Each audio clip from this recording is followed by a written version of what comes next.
These Home Depot brands are on the brink of extinction, not because Home Depot stopped carrying them, but because shoppers stopped coming back for them.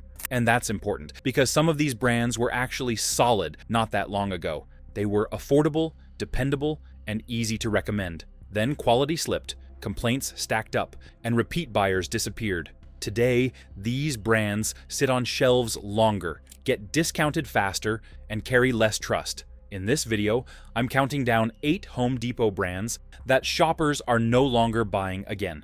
I'll explain what changed, what went wrong, and why demand dried up. And at the end, I'll show you why brands like this fall off and which brands are pulling the crowd right now. 8. Commercial Electric. Commercial Electric didn't start as a brand people avoided. It started as a shortcut. When LED lighting first became mainstream at Home Depot, this was the name that made upgrades feel easy. Brighter garages, better basements, cleaner utility rooms, without spending much or researching brands. For a lot of shoppers, Commercial Electric was the first LED light they ever installed. And early on, that mattered. It worked well enough, looked modern enough, and delivered immediate payoff. The shift didn't happen at checkout. It happened months later. That's when buyers began noticing things they didn't expect to think about again. Lights that flickered intermittently, a faint buzz that wasn't there at install.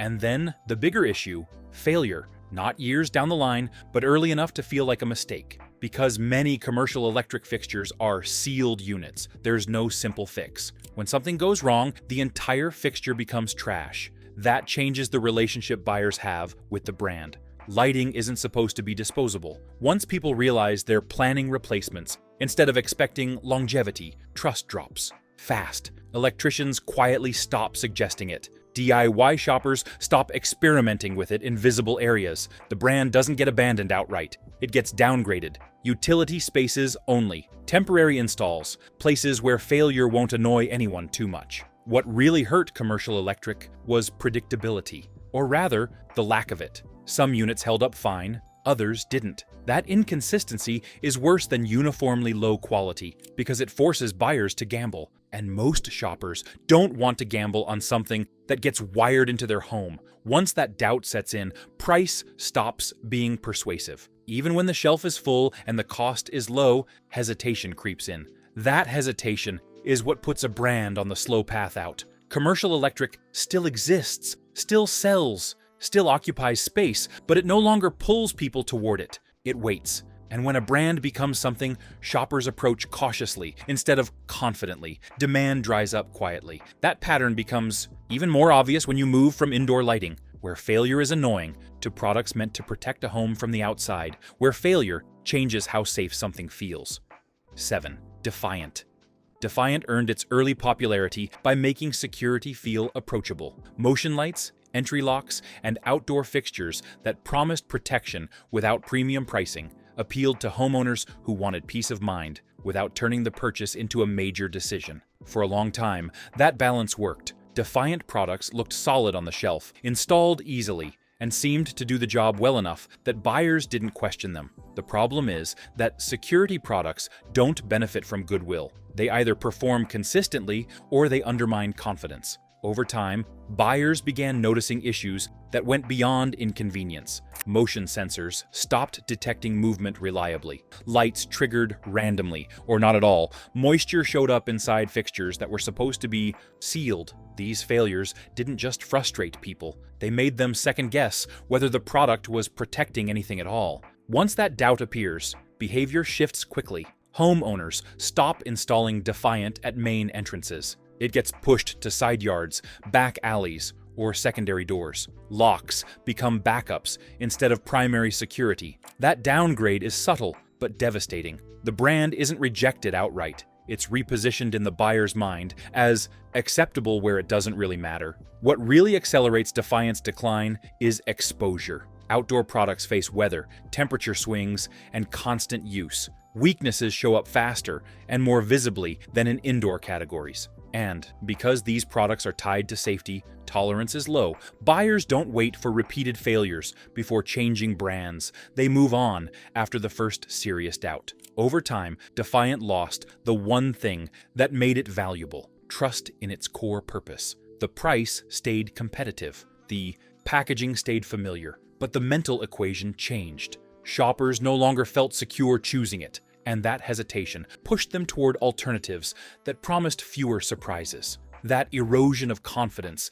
becomes even more damaging when products aren't just expected to work outdoors, but to hold up under constant daily stress inside the home, where failure means starting over from scratch. 6. Traffic Master. Traffic Master didn't rise because people loved flooring. It rose because people wanted out of bad floors fast. When DIY vinyl plank and laminate first took off, this brand made full-room replacements feel achievable. The pricing lowered the barrier, the boxes promised easy installs, and for a while, the results looked good enough that buyers felt confident recommending it to friends tackling the same projects. The problems didn't show up during installation. They showed up after the room was finished and life moved back in. Planks that looked solid began separating. Locking systems loosened under normal foot traffic. Wear patterns appeared sooner than expected, especially in kitchens, hallways, and living spaces. And once a floor starts failing, there's no invisible fix. You either live with it or tear it up. That reality changes how people think about value. Saving money upfront stops mattering when the product forces a redo. Buyers who had to replace sections or worse, entire rooms, don't just switch brands. They lose patience with budget flooring altogether. Traffic Master stopped being seen as an entry point and started being seen as a gamble. What hurt the brand most was expectation mismatch. The visuals suggested durability. The experience didn't always support it. And flooring is one of those categories where trust is everything because the cost of failure goes beyond the product. It's labor, time, disruption, and frustration. Once buyers internalize that risk, they stop experimenting. Over time, Traffic Master became something shoppers recognized but didn't reach for. The shelf stayed full, but the momentum disappeared. And that loss of confidence shows up even more sharply in categories where failure doesn't just look bad, but causes damage behind walls, under cabinets, and out of sight, where problems grow quietly. 5. Glacier Bay. Glacier Bay became popular by removing friction from plumbing purchases. If you needed a faucet, a toilet, or a sink and didn't want to spiral into research, this was the brand that felt safe enough. It was affordable, widely available, and packaged to look modern without raising concerns. For landlords, flippers, and homeowners doing quick upgrades, Glacier Bay made plumbing feel manageable instead of intimidating. The problem is that plumbing doesn't reward short-term thinking. Issues rarely show up immediately. They surface after months of daily use, once water pressure, temperature changes, and normal wear start doing their work. That's when buyers began noticing patterns that were hard to ignore. Drips that never fully stopped, handles that loosened faster than expected, internal components wearing out sooner than they should, finishes dulling or peeling in ways that made the product feel older than it was. What made this worse was the effort required to fix those problems. Plumbing repairs aren't casual. Even small issues feel disruptive, especially when they involve water behind cabinets or inside walls. When a budget product demands repeated attention, the savings disappear emotionally long before they disappear financially. Buyers don't just get frustrated, they lose confidence. Over time, Glacier Bay shifted in how people talked about it. It stopped being recommended as a solid default and started being described with caveats. It's fine if you're flipping.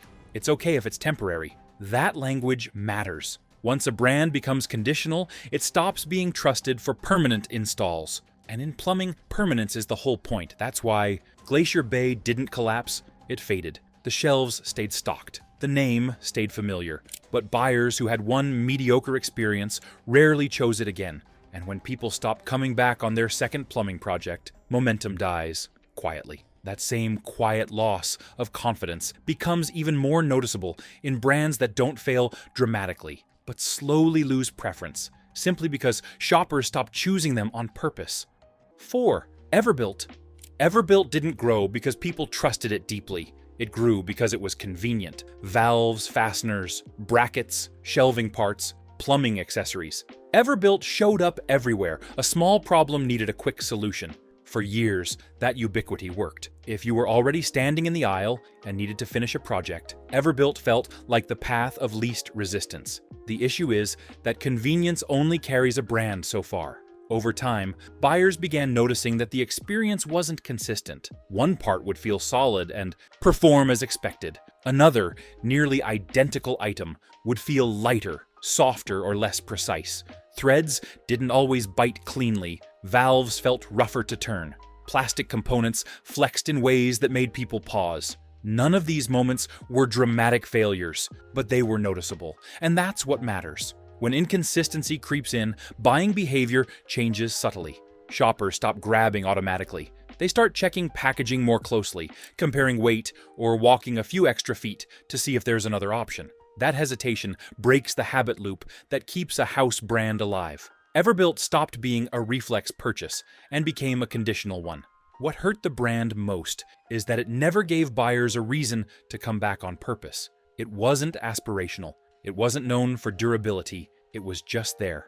And once being there stopped feeling safe, its advantage disappeared. People didn't boycott Everbilt. They simply stopped preferring it. Over time, that loss of preference hollowed out demand. The brand remained everywhere, but momentum faded. Shelves stayed full, not because sales were strong, but because buyers were no longer seeking it out. And that slow erosion becomes even more obvious in categories where people expect comfort, quiet operation, and daily reliability, areas where frustration builds faster and patience runs out quickly. 3. Hampton Bay.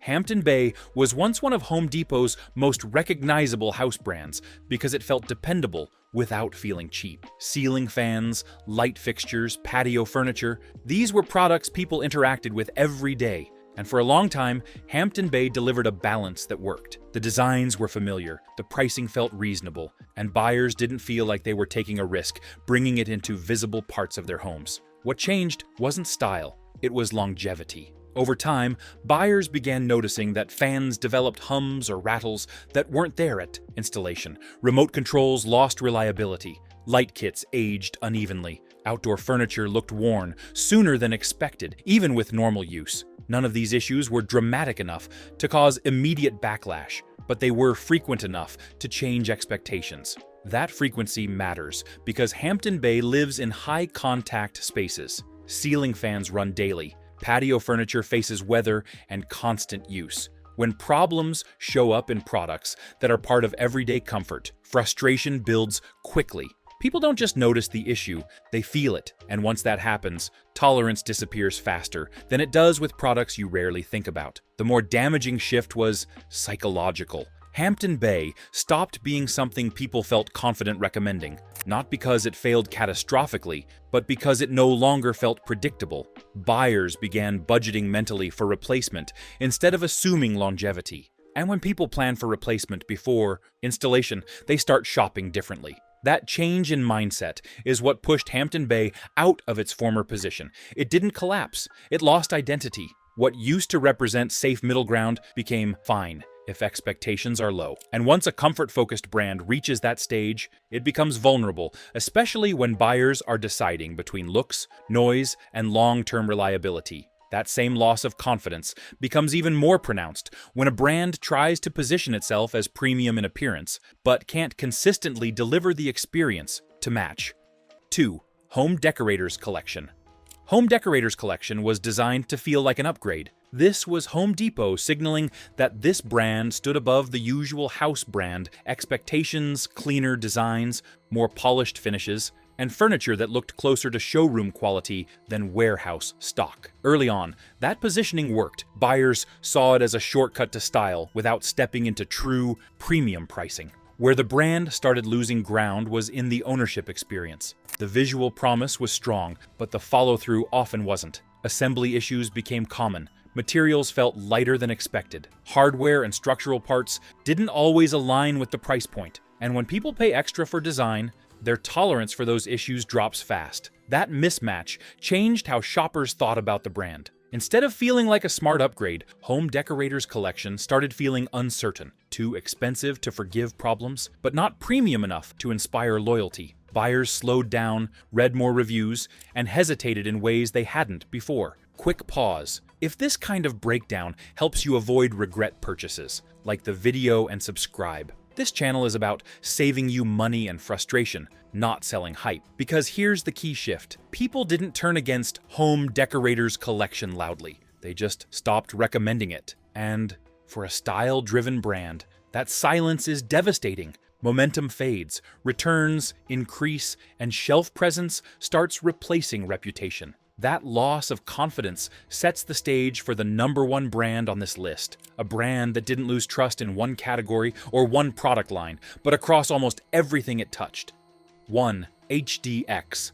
HDX became powerful by being unavoidable. Walk into Home Depot for almost any basic need-cleaning supplies, storage bins, shop accessories, air filters, gloves, trash bags, and HDX is right there, often taking up more shelf space than national brands. Early on, that visibility translated into trust. The assumption was simple. If Home Depot is willing to attach its reputation to this many everyday products, they must be safe, reliable, and at least consistent. For a while, that assumption held. Many shoppers had perfectly fine first experiences with HDX. Nothing impressive, nothing terrible, just products that seemed to do their job well enough to justify the low price. And because these were low-risk items, people didn't scrutinize them the way they would a tool or appliance. HDX thrived in that blind spot. The trouble started when HDX stopped feeling uniform. One trash bag would hold up. The next would tear before it was full. One storage bin would feel sturdy. Another would crack under light stress. Paper goods felt thinner than expected. Filters didn't last as long as buyers assumed they would. These weren't dramatic failures, but they were frequent enough to register. And because HDX spans so many categories, those disappointments didn't stay isolated. They stacked. That stacking effect is what made HDX different from every other brand on this list. When a lighting brand fails, you avoid lighting. When a flooring brand fails, you avoid flooring. When HDX disappoints, it follows you through the store. Every aisle becomes a reminder that the brand is a gamble. Over time, buyers stopped giving it the benefit of the doubt altogether. What really damaged HDX was not low quality, but low predictability. Shoppers can accept average performance if it's consistent. What they can't accept is not knowing whether the next item will be fine or frustrating. That uncertainty changes behavior. People stop experimenting. They stop choosing HDX unless price leaves them no other option. And once a brand reaches that point, demand doesn't vanish. It hollows out. HDX still sells, because Home Depot needs a bottom-tier, private label. But it no longer leads decisions. It fills space. It absorbs price-sensitive traffic. It exists without pulling anyone toward it. And that's the quiet definition of a brand at risk not collapse, but stagnation. HDX sits at #1 because it shows what happens when scale outpaces control. When a brand expands faster than it can maintain consistency, and once trust disappears across everyday products, shoppers don't get angry, they move on silently. And to really understand why some shelves feel crowded while others feel ignored, you have to step back from individual products and look at how buying behavior actually changes over time. Why these brands fell off, and how it actually happens. None of the brands you just saw started out as bad choices. That's the part people get wrong. Most of them grew quickly because they solved real problems at the right moment. Cheaper LED upgrades, faster DIY flooring, affordable plumbing replacements, house brands that made big projects feel manageable. In the beginning, they weren't cutting corners, they were filling gaps. The trouble started when those brands moved from first-time purchases to second-time decisions. The first purchase is emotional. It's driven by price, urgency, and convenience. The second purchase is analytical. It's shaped by memory. And that's where many of these brands lost control of their reputation, because once people lived with the products, patterns emerged that didn't match the promise. Lights failed sooner than expected. Floors aged faster than advertised. Fixtures needed attention too quickly. Hardware felt inconsistent from one job to the next. Individually, these issues don't kill a brand. Collectively, they change behavior. What really accelerates the fall is inconsistency. Shoppers can forgive average quality. They cannot forgive unpredictability. When one item works fine and the next one doesn't, buyers stop trusting the label altogether. They hesitate. They read more reviews. They walk further down the aisle. And once that hesitation replaces automatic buying, momentum disappears. Another factor is how wide these brands spread themselves. Several of them expanded into too many categories too quickly. When a brand touches everything, one bad experience doesn't stay contained. It contaminates perception across the board. That's why HDX's inconsistency was so damaging. It wasn't about one bad trash bag or one weak tool. It was about encountering Disappointment, often enough that buyers stopped experimenting entirely. There's also the review effect. Years ago, a mediocre product could survive quietly. Today, failure compounds. Reviews don't just warn people away, they confirm doubts buyers already have. When someone hesitates and then reads 3 familiar complaints, the decision is made instantly. And once that cycle starts, price cuts don't fix it. They just reinforce the idea that the product isn't trusted. It's important to understand that price didn't doom these brands. In fact, price often kept them alive longer than they deserved. What killed demand was uncertainty. Shoppers are willing to pay more to avoid redo projects, callbacks, and frustration. That's why the brands gaining momentum right now aren't winning by being cheapest. They're winning by being predictable. This is the key takeaway. Brands don't disappear when they stop selling.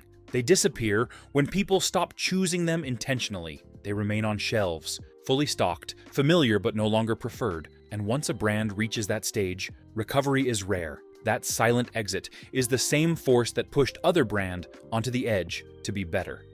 Brand gaining momentum 1. Milwaukee.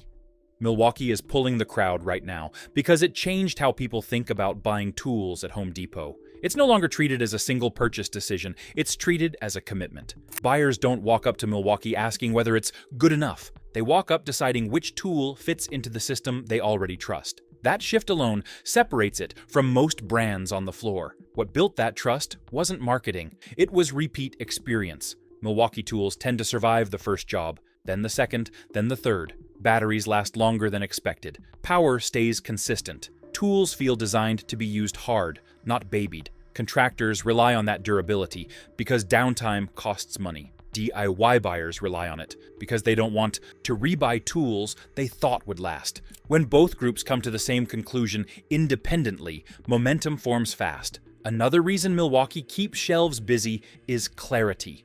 The brand knows who it's for and doesn't apologize for it. It doesn't try to undercut every competitor on price or flood unrelated categories just to expand presence. New products feel like extensions of an existing promise, not experiments. That consistency trains buyers to expect the same outcome every time, and expectation is what turns a brand into a habit. Milwaukee also benefits from ecosystem thinking. Once someone owns a charger and batteries, the cost of switching brands feels higher than the cost of staying. That's not lock-in by force, it's loyalty by reliability. People stick with Milwaukee because the second purchase feels safer than the first, and the third feels obvious. That kind of confidence usually shows up in categories where performance is visible and immediate, but the more interesting contrast is what happens when reliability matters just as much. Yet failure is slower, quieter, and far more expensive to fix. That's where the next brand wins, not by power or loyalty,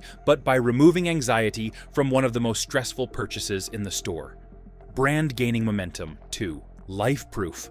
Lifeproof is pulling crowds for the opposite reason Milwaukee does, but the outcome is the same. Flooring buyers aren't looking for excitement, they're looking for certainty. After years of dealing with planks that separate, wear layers that scuff too easily, and floors that look tired long before they should, shoppers arrive already defensive. They don't want to redo this project twice. Lifeproof stepped into that mindset and leaned into predictability. Clear specs, consistent thickness, performance that generally matches expectations after installation. Buyers don't feel like they're gambling when they choose it. They feel like they're paying to avoid regret. And in flooring, that emotional payoff matters more than saving a few dollars per box. What keeps Lifeproof busy is that real-world experience reinforces the promise. Floors hold together. Wear looks more uniform. Installations feel repeatable instead of luck-based. When that happens, recommendations spread quietly but effectively, especially from people who've already been burned by cheaper options. Lifeproof doesn't dominate because it's trendy. It dominates because it lowers stress. Install it once. Stop thinking about it. That's the exact opposite of what happened to the brands earlier in this video, and it's why Lifeproof feels crowded, while others feel ignored. So the next time you're standing in an aisle, don't ask whether something is popular or inexpensive. Ask whether people come back to it, because the second purchase tells you everything the first one never could. If this video helped you think differently about what you buy, take a second to like it and subscribe.